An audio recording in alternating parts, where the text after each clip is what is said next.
Hai,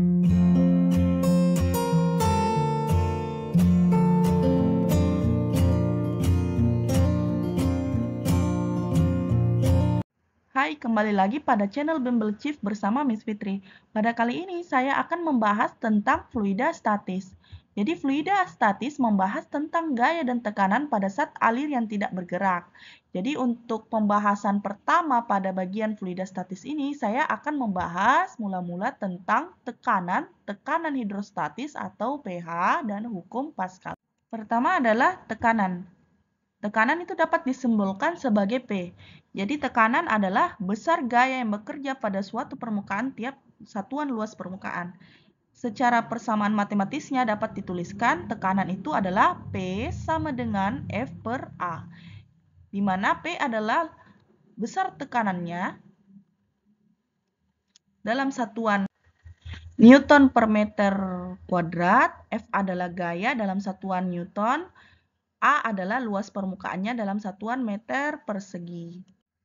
Untuk lebih memahami tentang materi fluida statik, mari kita perhatikan latihan soal berikut ini. Seorang siswa yang memukul paku dengan gaya pukul sebesar 500 Newton, luas kepala paku yang terpukul adalah 5 mm persegi, maka hitung tekanan pada paku. Diketahui gaya sebesar 500 Newton, luasan sebesar 5 mm persegi, jadi dapat kita ubah kembali ke dalam bentuk meter persegi menjadi 5 kali 10 pangkat min 6, dan ditanyakan adalah besar tekanannya atau P.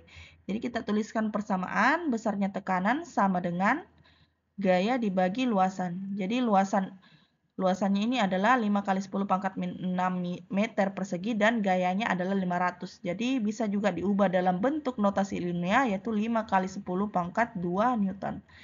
Tinggal tuliskan angkanya 5 kali 10 pangkat 2 per 5 kali 10 pangkat min 6. 5 bagi 5 1 dikali 10 pangkat 8. Jadi satuan tekanan adalah Pascal atau Newton per meter persegi. Untuk materi berikutnya adalah tekanan hidrostatis atau kita simbolkan pH. Zat cair yang berada dalam bejana akan mengerjakan tekanan pada dasar bejana. Tekanan itu disebut tekanan hidrostatis. Jadi secara persamaan matematisnya, tekanan hidrostatis dituliskan pH sama dengan Rho dikali G dikali H. Jika tekanan udara pada permukaan zat cair adalah P0, maka tekanan pada dasar bejana sesuai dengan persamaan berikut. pH sama dengan P0 ditambah Rho dikali G kali H. Dengan P0 adalah tekanan udara luar yang bernilai 1 atmosfer atau 1,013 kali 10 pangkat 5 Pascal. H adalah tinggi zat cairnya dalam satuan meter. Rho adalah massa jenis zat cair dalam satuan kilogram per meter kubik. Dan pH adalah tekanan hidrostatis dalam satuan Pascal. Berdasarkan persamaan tersebut, dapat disimpulkan bahwa besarnya tekanan hidrostatis bergantung pada kedalaman dan massa jenis zat cair. Untuk lebih memahami tentang materi tekanan hidrostatis, maka perhatikan contoh soal berikut ini. Sebuah bejana diisi penuh air setinggi 40 cm. Jika massa jenis air adalah 1000 kg per meter kubik dan gravitasinya sebesar 9,8 meter per second kuadrat, tekanan air pada dasar bejana adalah. Jadi yang ditanyakan adalah besar tekanan hidrostatisnya atau pH. Jadi dapat kita tuliskan pH itu adalah Rho kali G kali H. Di soal diketahui ketinggiannya sebesar 40 cm. Jadi 40 cm ini kita ubah ke dalam bentuk meter. Jadi 0,4 meter. Kemudian massa jenis air. Jadi ini sudah tetapan massa jenis air itu Rho air sama dengan 1000 kg per meter kubik. Kemudian gravitasinya sebesar 9,8 meter per second kuadrat. Yang ditanyakan pH. Jadi rumus pH tadi adalah Rho kali G dikali H. Jadi tinggal masukkan angka-angkanya. Untuk Rho air 1000 dikali 9,8 dikali ketinggiannya adalah 0,4 meter. Jadi 1000 dikali 9,8 dikali 0,4 adalah 3920. Dalam satuan Newton per meter persegi atau dalam Pascal. Untuk bisa memahami tekanan hidrostatis, mari kita mengerjakan latihan soal berikut ini secara mandiri. Ujung atas pipa tertutup, sedangkan ujung bawah pipa terbuka oleh raksa yang tingginya 10 cm. Jika tekanan udara luar adalah 1 atmosfer, maka tekanan udara di dalam pipa kaca adalah jika massa jenis raksa sebesar 13.600 kg per meter kubik. Jadi kita gunakan persamaan pH sama dengan P0 tambah rho raksa dikali G dikali H. Jadi kita gunakan P0 karena di soal diketahui tekanan udara luar itu sebesar 1 atmosfer. Kemudian diketahui rho raksa. Jadi rho raksanya adalah 13.600 kg per meter kubik. Kemudian gravitasi tidak ditetapkan di soal, maka kita gunakan saja 10 meter per second kuadrat, kemudian untuk ketinggiannya sebesar 10 cm. Jangan lupa ubah ke dalam satuan meter. Selamat mengerjakan. Materi berikutnya adalah tentang hukum Pascal. Hukum Pascal menyatakan tekanan yang dikerjakan pada saat cair dalam bejana tertutup akan diteruskan ke segala arah sama besar. Berikut ini adalah gambar mengenai hukum Pascal. Secara matematis, hukum Pascal dapat dituliskan besarnya tekanan awal sama dengan P2, P1 sama dengan P2, di mana besar P adalah F per A. Karena ini adalah kondisi awal, maka F1 per A1 sama dengan F2 per A2. Di mana A adalah luas permukaannya. Ini luas permukaan dalam satuan meter persegi. Dapat juga kita temukan melalui persamaan PR kuadrat jika jari-jarinya yang diketahui dan 1/4 pi d kuadrat jika diameternya yang diketahui.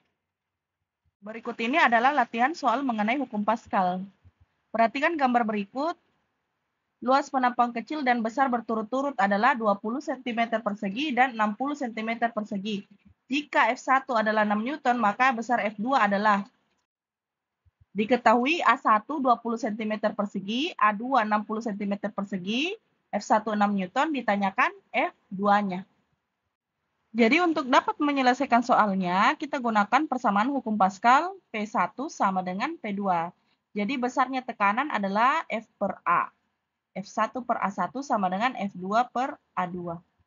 Kemudian F2-nya yang kita ingin temukan, jadi kali silang. Jadi F1 kali A2 sama dengan F2 kali A1.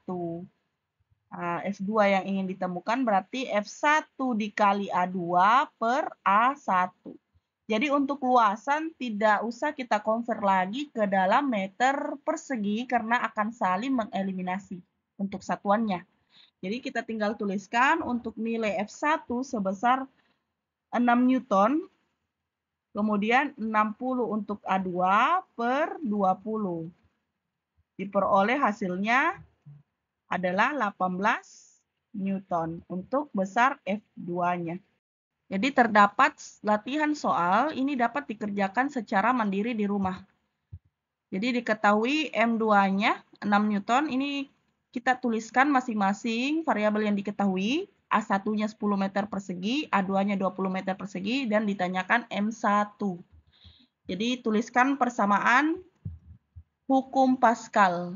P1 sama dengan P2, di mana P adalah F per A. Ini F1 per A1, F2 per A2. Karena gayanya tidak dituliskan dalam soal, berarti gaya ini adalah gaya berat. Jadi persamaan gaya berat adalah massa kali gravitasi. Karena di sini ada massa awal, jadi kita tuliskan massa awal per A1 sama dengan M2 dikali gravitasi per A2. Jadi ingat, G itu adalah percepatan gravitasi, nilainya adalah konstanta, sama, dan tetap. Jadi kita boleh coret, karena ini sama. Kemudian M1-nya yang akan kita temukan. Jadi bisa kalian tuliskan kembali nilai-nilainya untuk M2, A1, dan A2. Kemudian temukan nilai M1-nya berapa. Setelah menemukan hasilnya, boleh dituliskan pada kolom komentar. Sekian untuk penjelasan dari fluida statik. Untuk materi berikutnya akan kita jelaskan pada saat les. Terima kasih.